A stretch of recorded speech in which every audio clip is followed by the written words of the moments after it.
Shalom, bien-aimés dans le Seigneur, nous vous saluons dans le nom précieux et glorieux de notre Seigneur Jésus. Nous sommes mercredi et comme tous les mercredis, nous sommes là pour pouvoir réellement partager la parole du Seigneur, pour pouvoir répondre à vos préoccupations, répondre à vos questions, pour pouvoir réellement recevoir la lumière de la part de notre Seigneur. Vous suivez votre émission Que la Bible parle, une émission qui vous est présentée par votre bien-aimé le pasteur Philippe Mukenge, une émission qui se dispose à pouvoir réellement apporter la lumière aux questions qui sont les vôtres. Que le Seigneur, l'Éternel, notre Dieu, créateur du ciel et de la terre, de l'univers visible et invisible, puisse véritablement apporter sa bénédiction, puisse apporter sa grâce, sa miséricorde dans la vie de tout un chacun de nous. Nous croyons que Dieu est fidèle, Dieu est grand, nous croyons qu'il est le maître des temps et des circonstances, il est le maître de toute chair et de tout esprit. Nous croyons à la grâce de Dieu, nous croyons à sa bonté, nous croyons à sa miséricorde, à ses compassions et nous croyons que le Seigneur est bon pour nous. Voilà pourquoi nous prions afin que la bonté de Dieu soit manifeste dans la vie de tout un chacun et que dans ce que nous entreprenons, dans ce que nous vivons, que nous puissions voir la main de Dieu soutenir tout un chacun de nous.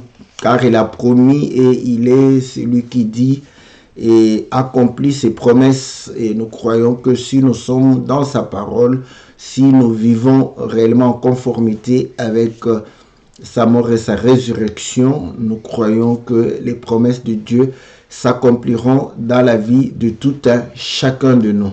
Nous sommes dans la joie et nous bénissons le Seigneur pour la grâce qu'il ne cesse d'accorder à chacun de nous. Et nous bénissons tous les bien-aimés qui sont réellement fidèles à cette émission et qui nous soutiennent par leur participation, qui nous soutiennent dans les prières et qui nous soutiennent aussi avec leurs biens. Que le Seigneur se souvienne d'eux, que le Seigneur vous bénisse, que le Seigneur puisse réellement vous accorder tout ce dont vous avez besoin, ce qui est nécessaire pour votre épanouissement, ce qui est nécessaire pour que vous puissiez réellement glorifier le nom du Seigneur et ce qui est le plus profond de vos désirs puisse réellement être accompli dans le nom puissant et glorieux de notre Seigneur Jésus. Nous saluons notre bien-aimé Glory Emmanuel, le bien-aimé Jean Didier, nous saluons le bien-aimé Farid, le bien-aimé Jean-Marie, la sœur Sylvie, la sœur Bia, nous saluons le bien-aimé Othniel Pedro. Nous saluons tous les frères et toutes les sœurs qui vont pouvoir réellement nous rejoindre dans cette émission, tous ceux qui sont éparpillés dans le monde entier, et que le Seigneur vous soit très très favorable. Pour cette émission, la prière est que le Seigneur puisse nous accorder l'entendement, que le Seigneur puisse nous parler des choses qui le concernent et qu'il puisse nous ouvrir réellement les yeux de l'esprit afin que nous puissions contempler sa gloire et que nous puissions vivre sa gloire dans le nom puissant et glorieux de notre Seigneur Jésus. Nous sommes là afin de pouvoir répondre aux questions qui sont les vôtres. Voilà, bien-aimés, aujourd'hui nous allons répondre à la question de notre bien-aimé Christian qui est en Autriche. Que le Seigneur puisse réellement le bénir pour sa participation, et nous savons que quand vous participez, vous nous bénissez, vous bénissez les bien-aimés, vous bénissez tous ceux qui sont réellement amoureux de la parole, ceux qui aiment Dieu, ceux qui vivent la parole et ceux qui réellement soutiennent la parole de notre Seigneur. Voilà, la question était, nous avons intitulé la femme oignit la tête et ou les pieds du Seigneur Jésus. Donc, pourquoi nous l'avons fait? Parce que la lecture des textes nous montrent que dans d'autres textes, on nous parle de la femme qui va oindre la tête du Seigneur. Et dans un autre texte, le texte de Jean, je crois, on nous parle de la femme qui va oindre les pieds de Jésus. Ça peut être une question, parce que ce genre de questions, on nous les avait posées plusieurs fois. Dans la Bible, il y a des événements qui peuvent paraître contradictoires ou opposés ou ne pas être identiques. Et il y avait le vent de Dieu des ancêtres, les dieux des Africains, qui avait soufflé à un certain moment. Nous sommes disposés à pouvoir réellement répondre à leurs questions, parce que ce vent, on appelait un pasteur et on commençait à lui poser des questions pour montrer la contradiction qu'il y a dans la Bible. Il y a des faits, je vous le dis, il y a des faits, honnêtement, sur le plan scientifique, ça peut paraître contradictoire. Et c'est là où nous disons que nous ne devons pas cracher sur la révélation de la parole.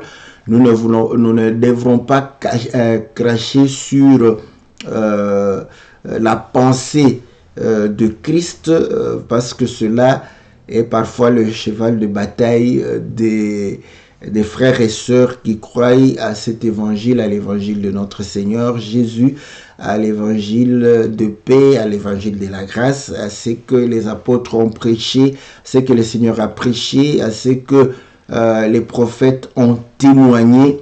Donc, c'est là où nous disons que c'est tout à fait normal de pouvoir réellement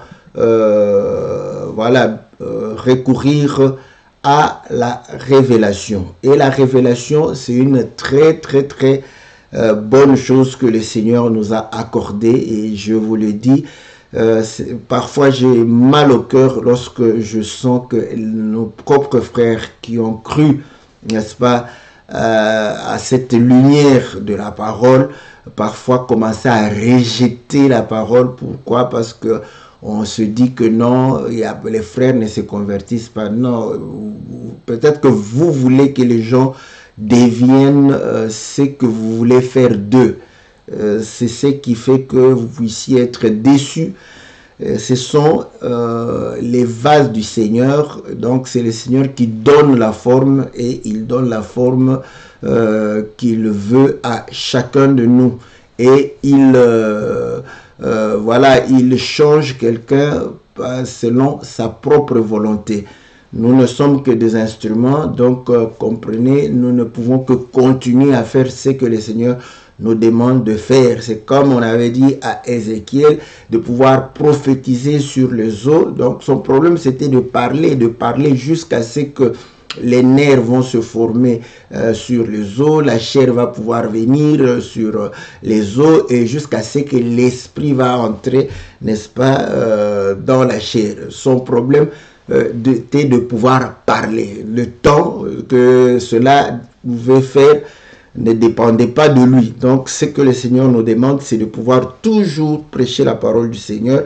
Et nous donnons toujours l'exemple de l'homme de Dieu Moïse, qui n'avait pas perdu espoir ni patience lorsqu'il allait prêcher Pharaon, et Dieu avait endurci Pharaon. Malgré cela, Moïse disait toujours ce que Dieu lui demandait de pouvoir annoncer à Pharaon. Donc comprenez que c'est de notre devoir de pouvoir annoncer la parole de Dieu. Et je vous dis, la révélation est une pierre angulaire de la compréhension de la parole de Dieu, et c'est une pierre angulaire de la vie de la parole de Dieu. Donc, quand vous avez la révélation, comprenez que vous pouvez vivre facilement la parole de Dieu, et cela est une très bonne chose. Voilà, donc, face à des contradictions apparentes, je vous dis, la révélation est une très bonne chose. Je me rappelle une question qui m'a été posée. J'avais répondu, j'ai essayé de poser à ceux qui m'ont enseigné la parole. Bon, jusque maintenant, ils sont en train de méditer. C'est normal, mais moi, j'avais répondu. J'ai besoin aussi d'écouter ce qu'ils peuvent dire pour me certifier que je ne suis pas le seul à pouvoir répondre de cette manière-là. Donc, c'était la question de Jésus, la mort de Jésus. Et Jean écrit, c'est noir sur blanc, hein. Je ne veux pas Jean écrit noir sur blanc qu'à vers midi, vers la 6e heure des Hébreux, donc vers la 12e heure des Romains, Jésus était devant Pilate, en train d'être jugé. Mais quand vous lisez Matthieu et vous lisez Luc, il était déjà sur la croix. Donc la question qui m'a été posée de savoir, maintenant, à cette heure-là, Jésus était à la croix ou il était devant Pilate? Et bon, ma réponse était simple, je vais donner simplement, je lui ai dit que je crois qu'il était aussi devant Pilate et je crois qu'il était aussi à la croix parce que l'écriture ne peut être anéantie et toute écriture est inspirée pour nous instruire, pour nous enseigner. Donc je lui ai dit, je veux prêcher les deux et je ne veux pas les opposer. Et c'était un argument aussi scientifique. Je lui ai dit aussi que les témoignages ne peuvent pas être les mêmes, même en justice humaine. Lorsque vous appelez quelqu'un pour pouvoir témoigner, vous appelez 5 personnes, s'ils disent les mêmes choses avec les mêmes phrases, avec les mêmes mots, vous allez tous les déclasser parce que vous allez vous dire qu'ils se sont entendus. Donc, ils doivent avoir des mots différents, ils peuvent se contredire, mais c'est par rapport à tous ces témoignages qu'on va établir la vérité. Donc, je lui ai dit, voilà, on peut raconter l'histoire qu'on a reçue des autres. Donc, et lorsque j'avais donné l'exemple des témoins qui assistaient voilà, à un événement et un témoin qui dit non, j'ai vu la personne porter une chemise rouge. Et l'autre qui vient, il dit non, non, cette personne ne portait pas la chemise rouge, elle portait la chemise bleue. Donc, si on ne fait pas attention, ils se contredisent, donc ce n'est pas vrai. On dit, mais si on vient comprendre que l'un d'eux est daltonien, c'est-à-dire il a le problème de distinction de couleur, on pourrait comprendre qu'ils disent la même chose si jamais quelqu'un qui est daltonien voit le rouge en bleu. Donc à ce moment-là, cette information est capitale parce que quand vous avez cette information, vous allez comprendre que le bleu du daltonien, c'est le rouge. Vous voyez, donc c'est le même témoin. C'est ce qui se passe aujourd'hui avec les frères. Mais c'est écrit, oui, mais il faut comprendre l'esprit avec lequel on a écrit ces choses. Donc, c'était la réponse que j'avais donnée d'abord pour calmer la personne par rapport à la discussion qu'on fait en tant qu'humain, pour lui dire, vous voyez que dans la critique historique, on examine les contextes, les éléments, vous voyez, et je lui ai donné un autre exemple. 5 minutes peuvent être très courtes lorsque par exemple, on jouit de quelque chose de bien, où on vous dit que bon, vous allez manger dans 5 minutes. 5 minutes, c'est très court. Et quand vous allez manger, dès qu'on dit, ah ben, c'était très court. Mais si vous assistez au crépitement des armes, donc des balles, 5 minutes peuvent vous paraître comme étant toute une heure. Donc, maintenant, quelqu'un peut témoigner selon le ressenti pour dire que non, mais on a fait pendant toute une heure les balles crépitaient et on ne savait pas bouger. Il n'a pas menti parce que c'est ce qu'il a. Pour lui, les 5 minutes, c'était une heure. Maintenant, quand on lui demande de manger pendant 5 minutes, il trouve que c'est comme 15 secondes. Donc, il peut rendre ce témoignage parce que s'il n'a pas la montre et que après 5 minutes, on dit oh non, il faut cessé de manger, il dirait qu'on nous a donné que 30 secondes pour manger. Donc il n'a pas menti, il a dit ce qu'il a ressenti. Et celui qui est de l'autre côté, qui assistait à une guerre de gang, il va dire, oh non, c'était pendant 1 heure qu'on était terrassé, qu'on était dans la peur. Donc voilà. Et après, je lui ai dit, tout ça explique aussi que Jésus, n'est-ce pas, peut expliquer les choses de Dieu dans un jour. Donc on peut l'œuvre de la rédemption l'expliquer dans un jour. À ce moment, vous allez comprendre que il vivra jusqu'à midi. C'est à midi qu'il mourra. Donc on a essayé de donner des réponses avec la révélation. Bon, comme c'était... J'ai essayé de demander, je n'ai pas donné la réponse aux autres. Je leur ai dit, qu'est-ce que vous dites aussi de cela? Parce que il est très clair que Jean démontre que Jésus était devant Pilate. Cependant, Marc et Luc, Matthieu, je crois aussi Marc, ils démontrent qu'il était déjà à la croix, même à la 3e heure. Juste déjà à la 9e heure, il était à la croix. Qu'est-ce que vous dites de cela? Donc, voilà. Tout ça pourquoi? Tout ça parce que ces 2 textes ici peuvent être pris comme étant contradictoires pour dire que non, soit il a oint la tête, elle a oint la tête, ou soit elle a oint les pieds. Elle ne peut pas, voilà, de l'autre côté on dit les pieds, de ce côté ici on dit la tête. Donc je vais essayer de pouvoir lire, n'est-ce pas, nous sommes dans le livre de Matthieu chapitre 26. C'est important l'introduction que j'ai faite, hein, parce que peut-être vous allez le même. Qu'est-ce que Matthieu chapitre 26, la Bible dit ceci, je suis au verset 6. Comme Jésus était à Béthanie, dans la maison de Simon le lépreux, une femme s'approcha de lui, tenant un vase d'albâtre qui renfermait un parfum de grand prix, et pendant qu'il était à table, elle rompit le parfum sur sa tête. Les disciples, voyant cela, s'indignèrent en disant, à quoi bon cette perte? Voilà, donc ici nous voyons que on va oindre Jésus sur la tête. Et je crois aussi que Marc va dire la même chose et Jean va dire un peu différemment. Mais on est toujours à Béthanie. Voilà. Et cela, je crois, c'était quelques jours avant, n'est-ce pas, la Pâque. La Pâque où il va pouvoir mourir.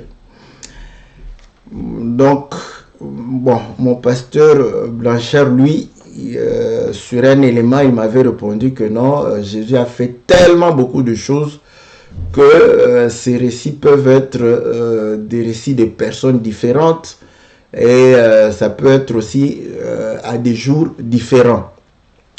C'est aussi sur le plan de la critique historique une très bonne chose. Parce qu'ici, vous allez comprendre que dans Jean chapitre 12, on dit ceci, 6 jours avant au verset 1, 6 jours avant la Pâque, Jésus arriva à Béthanie où était Lazare qu'il avait ressuscité des morts.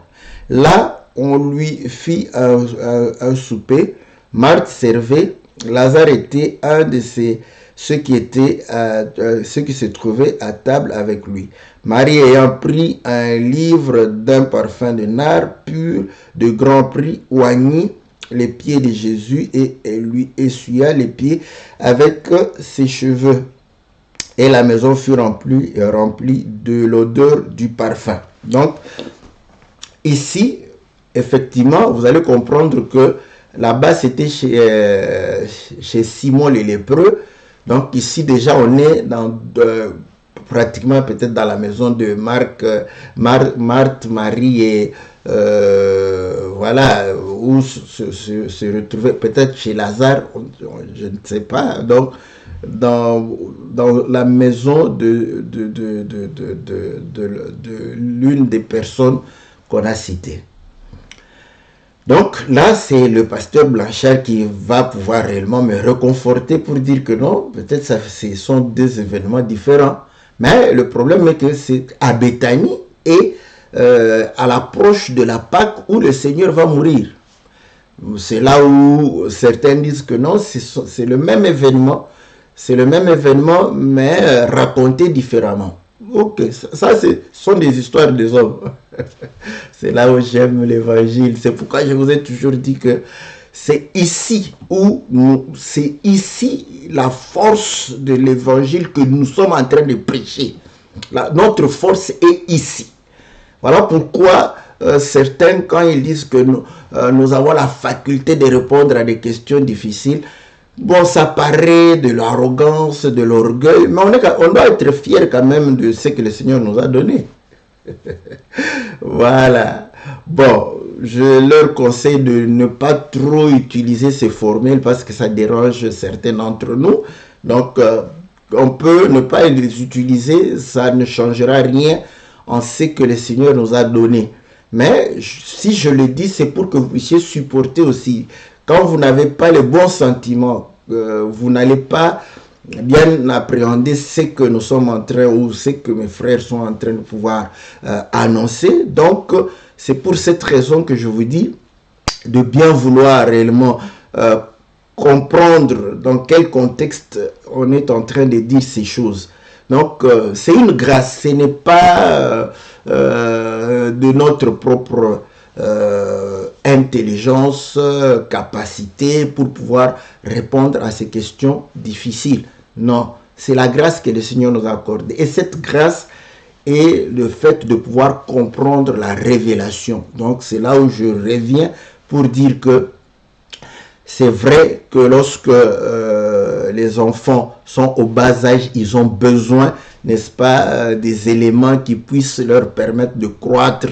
Mais nous ne pouvons pas piétiner ou cracher sur la révélation. D'ailleurs, il faut bien expliquer aux enfants. Quand on explique aux enfants, on se base sur ce qui est peut-être voilà, abstrait. Je me rappelle qu'à l'école, je ne sais pas ici comment les enseignants s'y prennent, mais nous, à l'école, quand on était à l'école primaire, on avait un petit truc comme, je ne sais pas comment on appelait ça, où il y avait des boules, n'est-ce pas, qui étaient, voilà, dans des traits comme ça, de fil, où quand on te dit 2 plus 2, tu prends 2 boules, tu mets là-bas, et tu prends encore 2 boules en bas, peut-être tu peux mettre ici, parce que pour ça, il y avait des couleurs différentes. Et à ce moment, tu comptes là-bas 1, 2, 3, 4. Donc 2 plus 2 est égal à 4. Ouais. C'est-à-dire que, mais est-ce que ça enlève que 2 c'est abstrait. 2 c'est quoi? 2, voilà, 2 plus 2. 2, mais dans ce qui est concret, on peut parler de boules, on peut parler de beignets, on peut parler de mangue et tout. D'ailleurs, voilà. Cette pédagogie peut permettre à l'enfant de pouvoir comprendre. Donc, vous allez comprendre que on nous a raconté, j'aime raconter ces histoires pour comprendre que la limite, n'est-ce pas, de ce que l'homme peut faire. Et apparemment, dans un village où il n'y avait pas, n'est-ce pas, ce matériel, hein, parce que bon, l'enseignant a essayé d'expliquer l'enfant, il y avait des beignets. Il dit voilà, 2 moins 2 c'est combien? L'enfant ne comprend pas, il dit voilà, il prend 2 beignets là. Il dit ouais, tu vois, c'est 2 beignets, oui. Si je mange 2 beignets, il les mange, il dit il reste quoi? L'enfant lui dit que ben, il reste de l'huile sur tes mains. Donc vous comprenez, ça c'est pour montrer la limite, n'est-ce pas, du raisonnement de l'homme. Lui il croyait 2, mais l'enfant est allé pour dire bon, j'ai 2 beignets, quand on mange, tout ce qui reste c'est l'huile dans les mains, il faut aller se laver les mains. Donc, lui, il voulait lui dire qu'il ne reste plus rien. Voilà. Donc, vous allez comprendre que nous faisons notre effort pour nous faire comprendre, mais tout ceci, n'est-ce pas, est basé parce que les mathématiques sont abstraites, voilà. Donc, voilà pourquoi nous disons que ça doit être basé sur la révélation.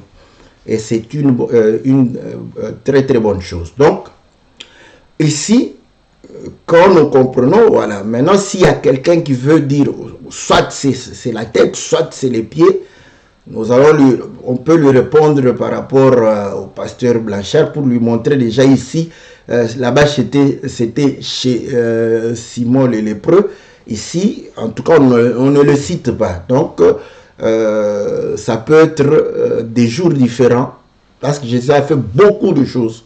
Donc voilà, donc c'est pour calmer la personne avec qui. Maintenant, si quelqu'un se dit non, ça devrait être, mais il les a racontés d'une manière ou d'une autre. Voilà, celui-là est disposé à pouvoir comprendre que bon, chacun a raconté dans la manière où Dieu l'a inspiré. Ok.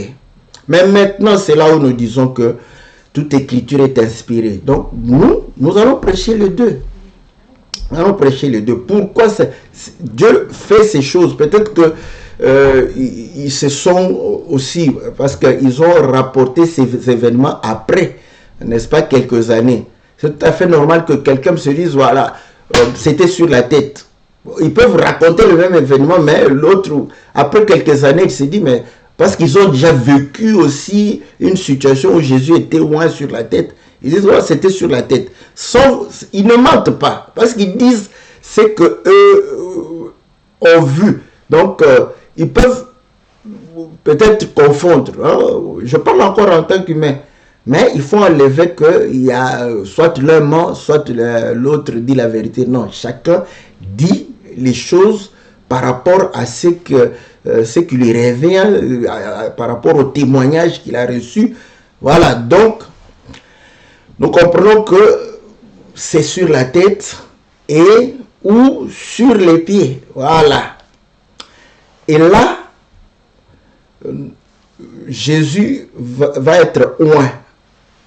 Et nous comprenons que tout ce que le Seigneur fait, n'est-ce pas, a un but. Et ce qu'on fait sur le Seigneur, c'est réellement l'accomplissement d'une écriture. Voilà pourquoi je crois le Seigneur va pouvoir dire, quand les disciples vont dire, oh non, mais c'est cher, il va dire que vous avez les pauvres, mais vous n'avez pas tous les jours. Et ceci, il a fait pour ma sépulture. Voilà. Donc, nous comprenons qu'il y avait un but par rapport à tout cela. 1 Corinthiens chapitre 12 nous dit ceci, que nous sommes les membres du corps de Christ. Chacun pour sa part selon la grâce qu'il a reçue. Donc, le corps de Jésus, nous pouvons le voir sur la personne de Jésus.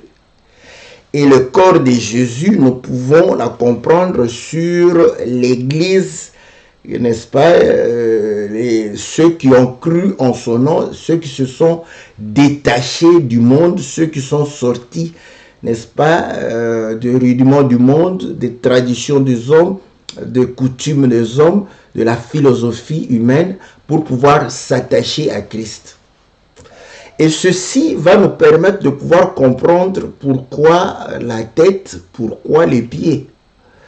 Et c'est là où je dis par rapport au Seigneur, moi je mets tout ça ensemble, parce que c'est la question du bien-aimé, hein, de pouvoir savoir pourquoi cette différence. Cette différence, c'est pour enseigner, n'est-ce pas, faire comprendre les choses. Donc, nous avons la tête et nous avons les pieds. Maintenant, par rapport au Seigneur Jésus, ça peut être assez compliqué, mais pourquoi la tête? Pourquoi les pieds? Et nous allons, parce que le Seigneur lui-même, dans Jean chapitre 5 au verset 39, il dit que les Écritures rendent témoignage de lui. Donc, l'écriture de 1 Corinthiens chapitre 12, je crois que c'est le verset 12 aussi. À partir du verset 12, le Seigneur est en train de pouvoir dire que nous sommes les membres du corps de Christ. Et Paul va pouvoir expliciter cela en disant que si la main dit je n'appartiens pas au corps, est-ce que pour autant la main n'appartiendrait pas au corps? C'est aujourd'hui ce que nous vivons avec certains bien-aimés. Je lis n'est-ce pas, au verset, je commence au verset 14 parce que c'était le verset 12 que j'avais évoqué. Il dit, ainsi le corps n'est-il pas un seul, n'est pas un seul membre, mais il est formé de plusieurs membres. Si le pied disait, parce que je ne suis pas une main, je ne suis pas du corps, ne serait-il pas du corps pour cela? Voilà. Aujourd'hui, quand les frères ne s'accordent pas sur un point, vous allez voir que le frère dit, oh, ce n'est pas mon frère. Ce ne sont pas mes frères, ce ne sont pas mes frères. Vous voyez, ce ne sont pas, c'est le pied, n'est-ce pas, qui est en train de dire au reste du corps que je ne suis pas du corps. Paul pose la question. Même si le pied le dit, ne serait-il pas du corps? Donc voilà pourquoi aujourd'hui j'exhorte mes frères. Peut-être que ma tête ne leur plaît pas, peut-être que ma façon de parler, comme je parle assez lentement, ils aiment les gens qui parlent avec vivacité, avec un grand débit de mots, et ils aiment les gens qui ont une forte voix, qui ont une forte personnalité, ils aiment, voilà, ils se disent que non, ce n'est pas mon frère. Ou parce que sur un point, je n'ai pas confessé la même chose qu'eux, ils peuvent dire, mais frère, quand un frère dit ça, comprend que c'est un pied qui est peut-être blessé, et parce que ce pied n'a pas reçu assez rapidement les soins de la part de la main, et le pied va commencer à réclamer, oh non, je ne suis pas du corps, vous voyez, ce ne sont pas mes frères. Comprends simplement ce frère-là, comprends-le, il est blessé, n'est-ce pas, il souffre, mais dis-lui, la main qui n'est pas venue à ton secours souffre aussi. Vous voyez, peut-être que cette souffrance était tellement dure que la main n'a pas, au lieu de venir te secourir, a tenu la tête. La tête qui n'avait pas besoin, n'est-ce pas, de pouvoir réellement être secouru. Donc, vous allez comprendre que c'est véritablement ça, c'est que nous sommes en train de dire. Donc, mais on se reconnaît par, vous voyez, différents membres du corps, mais le même esprit. Ah, c'est l'évangile que nous prêchons qui fait que ceux qui nous entendent, ils se disent non, vous êtes des frères. Mais il les nie, comprend aussi que c'est normal. C'était le cas aussi de Pierre. Pierre niait, il ne connaissait pas Jésus, mais malgré qu'il niait qu'il ne connaissait pas Jésus, il le connaissait, c'était son disciple, c'était son frère, voilà. Donc vous allez comprendre que qu'il nie, qu'il le refuse, nous, ça ne nous dérange pas. Nous savons que peut-être c'est une blessure qui sera guérie, parce que nous prions pour que le Seigneur le guérisse par rapport à cette blessure-là. Et lorsque cette blessure sera guérie, il se reconnaîtra membre du corps, parce que c'est le même esprit, n'est-ce pas, qui est en train de pouvoir témoigner, n'est-ce pas, la parole du Seigneur. Donc voilà, ne soyez pas scandalisés par rapport à certaines attitudes que vous pouvez voir au milieu de nous. Comprenez que la parole a tout réglé. Si vous avez véritablement cette connaissance, cette sagesse, comprenez que ceux qui sont blessés, ils se disent amputez-nous, coupez, on veut. Et cependant, vous allez comprendre que, n'est-ce pas, nous allons chercher, n'est-ce pas, des baumes à pouvoir mettre pour pouvoir les soigner. Voilà. Donc, nous comprenons que Paul va pouvoir régler pour dire que le pied ne peut pas. Donc, ici, vous allez voir que le pied, c'est tout un membre, c'est tout un homme. Voilà. Donc, la tête, c'est aussi un homme. Voilà. Donc, pourquoi je fais cela? Pour montrer la différence. Mais ici, Paul veut montrer quoi? Veut montrer que chacun a un rôle dans le corps. Chacun a un rôle. Maintenant, la tête, le rôle de la tête, c'est quoi? C'est de diriger le corps. Mais la tête dirige le corps de quelle manière? D'une manière à infliger, n'est-ce pas, à ordonner des informations, des ordres. Lui, c'est un commandant, il parle et les autres exécutent. Voilà, c'est comme ça. C'est ça ce que la tête fait. Quand la tête dit à la main, voilà, salue telle personne, la main va saluer. Quand la tête dit, ah, celui-ci, il ne me plaît pas, ne le salue pas. Vous allez voir que la main ne va pas saluer la personne. La main va pouvoir refuser de saluer la personne. Donc, le reste du corps obéit aux ordres de la tête. Donc, la tête, c'est un commandant, c'est un conducteur. Alléluia, j'aime ça. Ouais. Donc, nous revenons sur le Seigneur. Hein. C'est pour dire quand on a oint sur sa tête, comprenez que on a oint un conducteur. Maintenant, les pieds aussi conduisent. Parce que si les pieds refusent de pouvoir réellement se déplacer, donc vous allez comprendre que le corps va rester au même endroit. Donc, qui conduit le corps pour pouvoir aller d'un point A à un point B, sont les pieds. Mais les pieds conduisent tout en étant sous les ordres d'eux. Est-ce que vous comprenez? Donc, les pieds, c'est un conducteur, mais un conducteur serviteur. Ah. Donc, nous comprenons que il conduit, mais il conduit comme un serviteur, parce qu'il a reçu les ordres de la tête. Mais les pieds, si la colonne vertébrale n'y était pas, et que les nerfs ne pouvaient pas passer par là pour aller jusqu'au pied, vous allez comprendre que l'ordre ne serait jamais arrivé au pied et le pied n'allait jamais exécuter. Voilà pourquoi quand il y a la colonne vertébrale se brise, c'est fini. Les ordres de la tête se limitent, n'est-ce pas, au niveau des hanches. Donc vous allez comprendre que tout est important dans le corps. Voilà, c'est pourquoi je dis que nous devons respecter tous les membres du corps, surtout les sœurs. Ah. Parce qu'on a tendance à ne pas respecter. Elles sont très importantes, je vous dis. La chair. Oh, j'aime ça. Parce que s'il n'y a pas la chair, n'est-ce pas, vous allez comprendre que vos pieds là ne vont plus diriger le corps.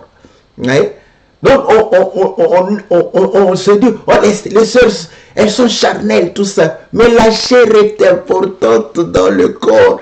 Parce que les muscles, je vous dis, c'est grâce aux muscles que nous faisons le mouvement. Le mouvement que nous faisons ici, c'est grâce aux muscles.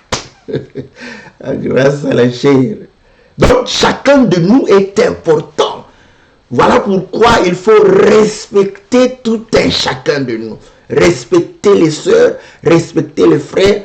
Je vous dis que Dieu sera une bénédiction pour tout un chacun. Les attitudes qu'on a, c'est une sœur, elle ne peut pas parler. Ce sont avec ça. Ça, c'est comme un bien-aimé aimait dire que ça sont les évangiles du temps, n'est-ce pas, où on portait des pantalons avec des pattes d'éléphant. C'était son expression. Hein. Bon, j'aime ça parce que ça me donne directement l'idée pour démontrer que c'est désuet, c'est dépassé.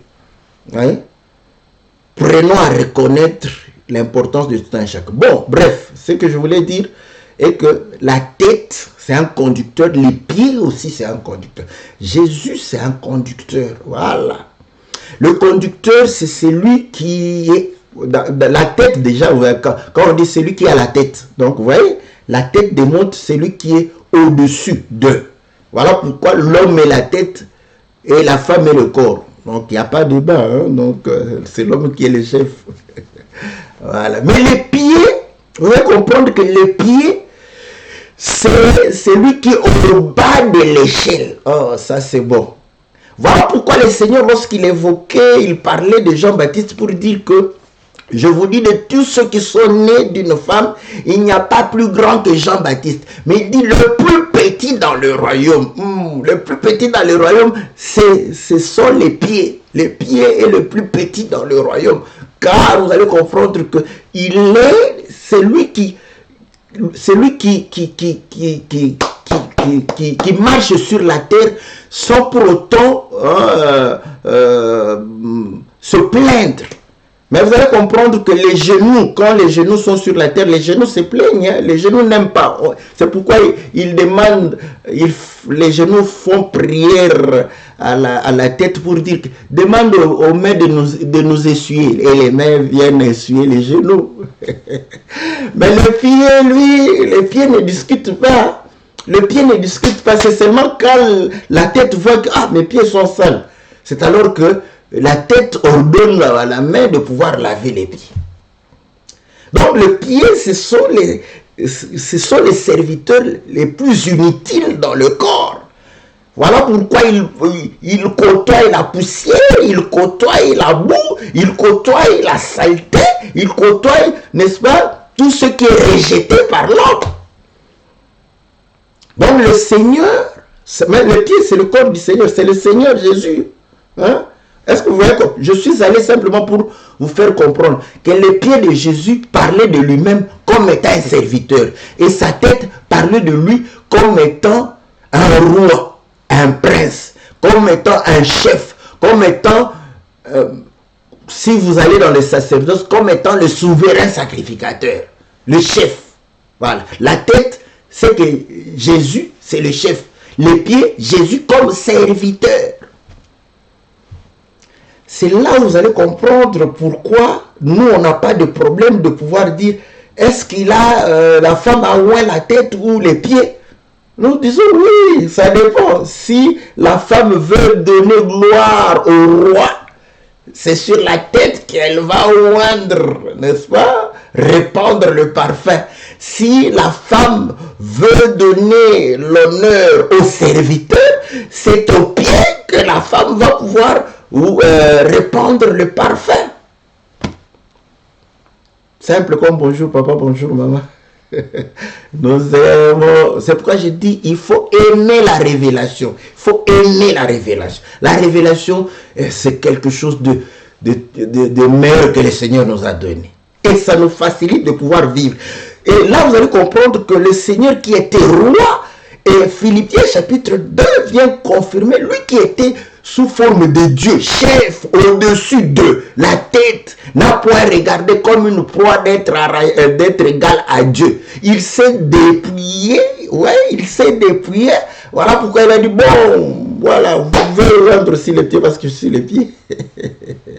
Il est apparu comme les pieds, comme un serviteur, acceptant la poussière, acceptant le péché, acceptant la souillure, n'est-ce pas, de ce monde.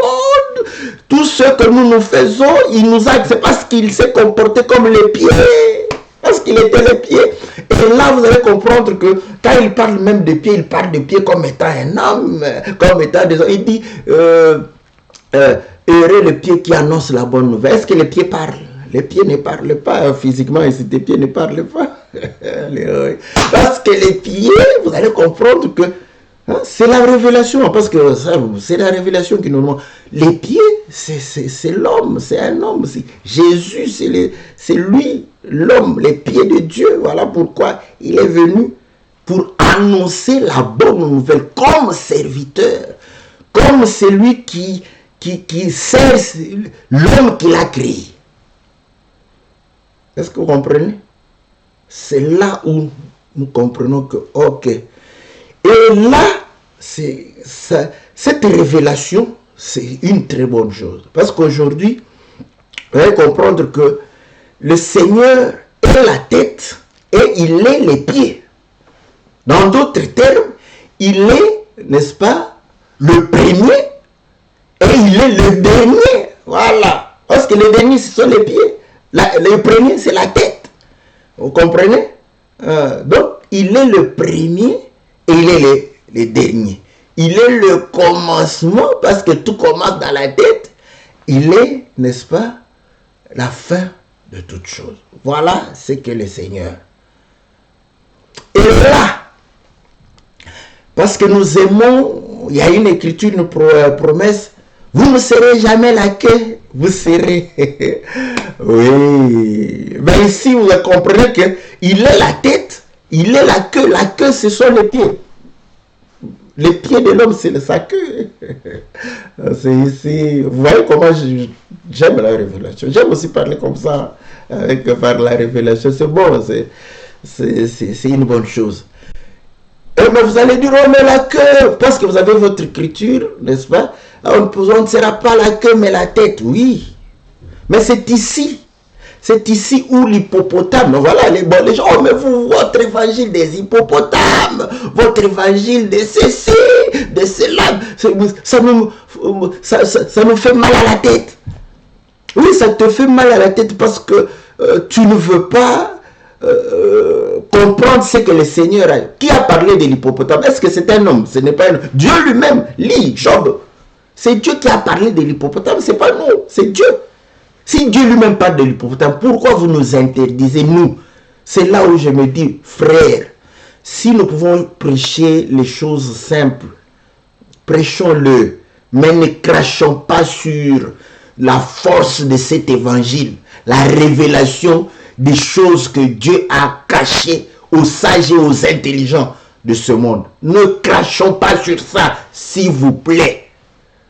Si Dieu t'a fait grâce de parler de l'amour fraternel, de parler comment, n'est-ce pas, abandonner, n'est-ce pas, l'impudicité, de montrer avec les éléments, voilà, comment je peux abandonner l'impudicité. Commencez par m'habiller décemment. Parce que quand vous habillez sexy, vous attirez les tentations. Vous voyez? Et pourtant, toi-même, tu pries, Seigneur, ne nous soumets pas à la tentation. Mais tu es la première personne à te mettre dans la tentation. Vous voyez que c'est contraire à la prière. Ton corps fait une prière contraire à ce que ta bouche est en train de pouvoir demander à Dieu.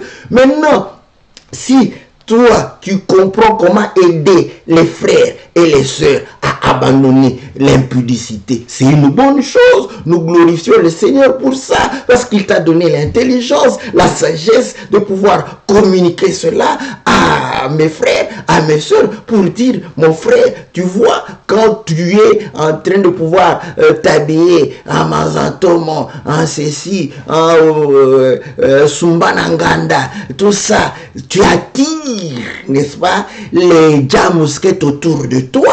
Après, tu vas dire, oh non, Satan a envoyé ses émissaires. Satan a envoyé ses émissaires parce qu'il a trouvé que c'est le quartier des émissaires de Satan qui est en train de déambuler, qui est en train de pouvoir se déplacer.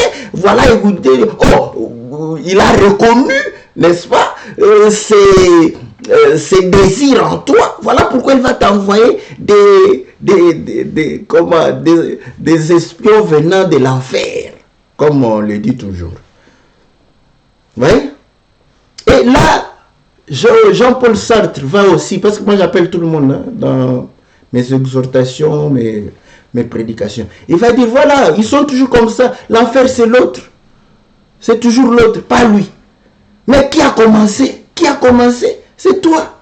Vous voyez? Donc, si tu veux te débarrasser de l'impudicité, commence d'abord par ne pas attirer, n'est-ce pas, les impudiques. Parce que les impudiques aiment ça. Quand ils voient comme ça, ils disent, oh, Seigneur, gloire au Seigneur, Dieu m'a fait grâce de côtoyer, n'est-ce pas, cette nature. Et il va te dire ça, tu es une belle créature de Dieu. Il ne va pas dire que tu es une belle créature de Satan. Alléluia. Voilà, si Dieu t'a donné l'intelligence de pouvoir aider les frères et les sœurs à pouvoir quitter le péché de cette manière, gloire au Seigneur. Et si ça marche très facilement, nous glorifions le Seigneur.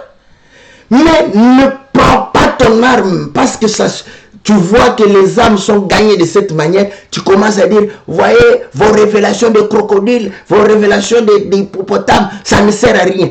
Mais Job a été guéri sur base de ces révélations. Dis-moi. C'est que le Seigneur n'est pas venu dire à Job, ton ulcère, crois, ça va être guéri. Au nom du Tout-Puissant, il n'a pas dit ça. Il n'a pas prêché comme ça. Il a commencé à dire, je veux que tu m'instruises. Job a dit, non, non, non. Tu poses les questions, tu m'instruis. Et Job, le Seigneur a commencé à parler de l'hippopotame. C'est le Seigneur qui a parlé de l'hippopotame. Pourquoi vous allez nous empêcher de parler de l'hippopotame, du crocodile, de parler de l'autruche, de parler du buffle, de parler, n'est-ce pas, du lion, de parler de l'aigle? Quand on parle de l'aigle, là, tout le monde est d'accord. de parler du lézard, vous allez, ou du ver de terre. Pourquoi vous allez du sangsue au Seigneur? Oh, mais non, vos histoires, ce ne sont pas nos histoires, c'est dans la Bible. Nos histoires, c'est, n'est-ce pas, Akabe Akamwanga là-bas. Ce sont nos histoires. Et si je te raconte les histoires de mes ancêtres, tu peux dormir debout. Voilà. Donc ça, ce sont nos histoires à nous. Mais ça, nous tirons de la Bible. Enrichissons-nous. Aimons-nous et nous deviendrons beaucoup de plus en plus riches. Nous allons tirer de part et d'autre. Voilà. Et quand nous lisons là-bas, vous allez voir que la queue de l'hippopotame est en cèdre. Vous voyez? Donc, la queue, c'est le dernier. Mais c'est un roi. Je vais lire l'écriture de Job. Job, chapitre 40.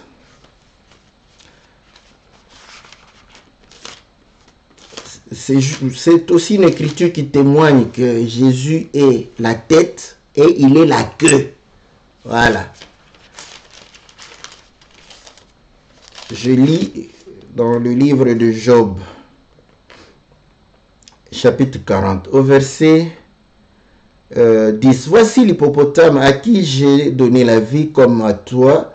Il mange de l'herbe comme le bœuf. Le voici, sa force est dans ses reins et sa vigueur dans les muscles de son ventre.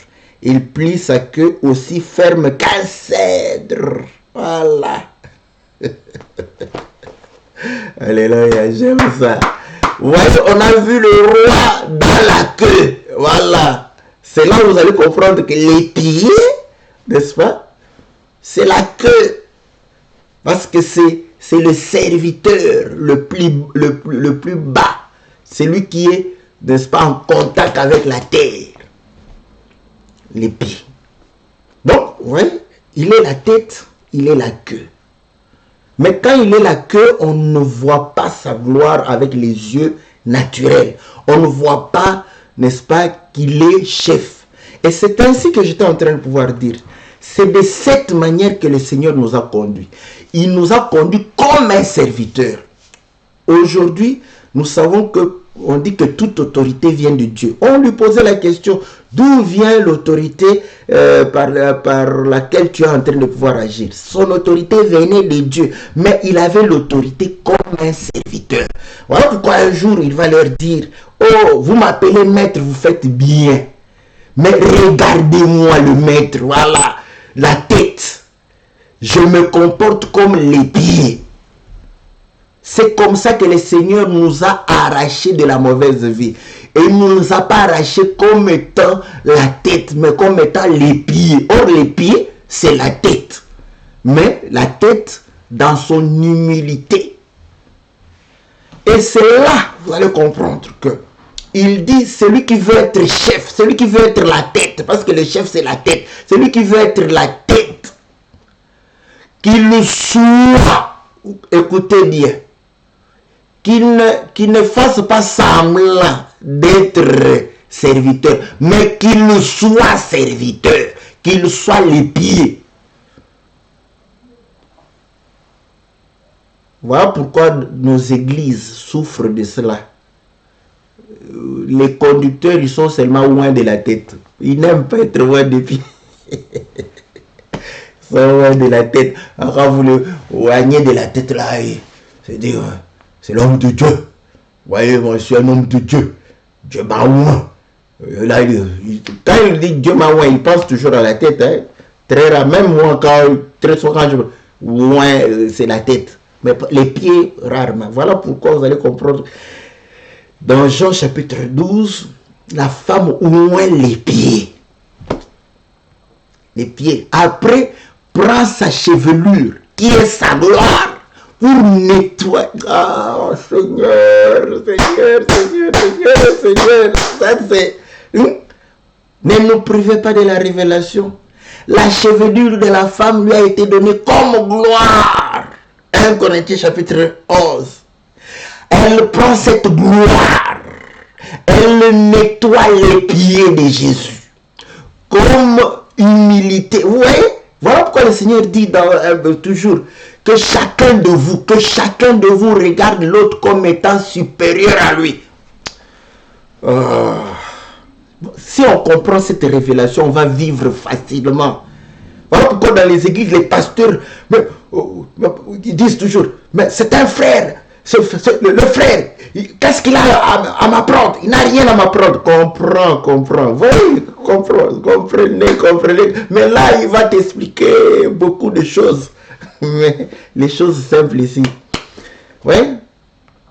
On ne peut pas tenir ça. On ne peut pas tenir ces langages. Ce n'est pas de cette manière qu'on apprendra aux frères d'obéir. J'ai toujours pris un exemple par rapport aux enfants, à nos propres enfants ici. Dès qu'il fait le mal, tu l'insultes. Imbécile, impoli, voyou. Qu'est-ce que tu fais? Tu enseignes à l'enfant que quand quelqu'un fait le mal, il faut l'insulter, imbécile, voyou, idiot. Voilà pourquoi quand ses collègues, ses amis vont faire du mal, il va les insulter, imbécile, parce qu'il a pris ça de son père. Quand une autre personne, il va aussi dire, mais cette personne est imbécile, quel que soit son âge. C'est ce que tu lui apprends. Et un jour, il te verra toi-même. Peut-être qu'il aura peur de te le dire, mais il le pensera. Or, quand il le pense, nous avons une écriture qui dit qu'il vous a été dit que celui qui prend la femme d'autrui commet l'adultère. Mais moi, je vous dis, celui qui regarde la femme d'autrui et pense déjà, il a déjà commis l'adultère. Donc, cet enfant, il t'a déjà insulté, idiot, impoli, imbécile. Parce que c'est ce que tu lui as inculqué. Donc c'est de la même manière, quand tu le fais comme ça, le jour où le peuple verra aussi que non, tu te comportes mal, ils vont te traiter et les courageux te le diront. Et là tu vas dire, oh non, voyez ça, ils sont des impolis, tout ça. Non, ils ne sont pas impolis. Ils reproduisent ce qu'ils ont reçu de toi. Ouais. C'est là où le Seigneur démontre que quand on est à la tête, c'est pour servir. On dirige en servant. Ça, vous voyez, les hommes ont dit leadership. Leadership veut dire être à la tête, conduire les gens. Mais le Seigneur dit que celui qui conduit, celui qui a la tête, c'est celui qui sert. Je vous dis, si on comprend ces choses, même dans nos foyers, plus de problèmes. Plus de problèmes. Les mamans seront au paradis. Parce que ils auront le premier serviteur. Le mari. Mais les maris, ce sont des gens qui sont loin de la tête seulement. Donc 90% des maris loin seulement de la tête. Les pieds, quand vous regardez, on avait dit encore comment on appelait ça, et j'ai oublié le nom qu'ils m'ont donné. Les pieds sont réellement en train de pouvoir témoigner que l'huile ne passe jamais sur les pieds. Vous savez, quand vous ne mettez pas l'huile aux pieds là, vous aurez honte de ne pas porter les chaussettes. Et voilà. Dès que les gens verront vos pieds là, on se comprend que là, l'huile n'a jamais été loin, n'est-ce pas, au niveau des pieds. C'est ça, c'est que nous vivons dans nos églises, dans nos couples, nous vivons dans nos associations. Vous allez voir que celui qui est à la tête, au lieu de servir, c'est ça le vrai leadership de la parole de Dieu. Le chef et serviteur. Il ne se dit pas serviteur, il est serviteur. Mais on ne conçoit pas ça. Oh non, frère, quand tu sais, tu vois, ils ne vont pas te respecter. Il n'y a plus de dignes. Vous voyez, les gens, il n'y a plus de dignes, ils ne vont plus te respecter. C'est comme ça. Je sais que parfois on me donne ce conseil. Mais moi, je comprends. Je le dis toujours. Je disais à mes frères, quand tu as un déménagement, tu cherches, tu appelles tous tes frères occupés. Appelle-moi aussi ton pasteur. Tu m'appelles, pasteur, comment ça va tout ça? Qu'est-ce que tu fais? Bon, ah non, en tout cas, je suis à la maison. Je vais peut-être méditer la parole dans 1 heure ou 2. Ah, pasteur, est-ce que tu ne peux pas venir m'aider parce que je fais le déménagement? Oui, parce que tu as cherché aussi tes frères. Je suis aussi ton frère. Non, oh, pasteur. Mais non, pasteur, non, tu ne peux pas faire ça. Ça, ça baisser, c'est diminuer. Amen, mais c'est ce que le Seigneur a dit. Nous devons nous rabaisser, nous humilier pour qu'il puisse nous élever. On parle, c'est facile, mais on ne vit pas ça. Mais la vie, c'est ça quand le frère a besoin que quelqu'un l'aide au déménagement, qui n'a pas personne, et toi, le pasteur, tu es libre. Tu dois aller l'aider. C'est ça la vie, c'est ça la vie de la parole. Ce ne sont pas des paroles en l'air. Mais toi, tu n'aides que pour la prière. Mais c'est aussi aider.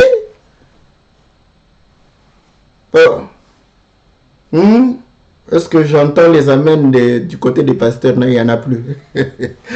Que le Seigneur vous bénisse. Que le Seigneur vous soit très favorable. Soyons loin sur la tête et aux pieds. Que le Seigneur puisse réellement vous bénir. Nous bénissons notre bien-aimé Christian Totila qui a posé cette question. Et comme on dit, c'est un point virgule. Hein? Nous avons répondu avec la grâce que le Seigneur nous a donnée. On se revoit mercredi pour une autre émission que la Bible parle. Posez vos questions, posez les questions. Nous avons besoin de vos questions. Nous vous devons simplement les poser. Il n'y a pas de questions bêtes. Il y a toujours des questions qui puissent édifier les autres. Posez vos questions. Ne craignez rien. Les frères, posez. Si vous aimez les révélations, posez-les. Posez-les.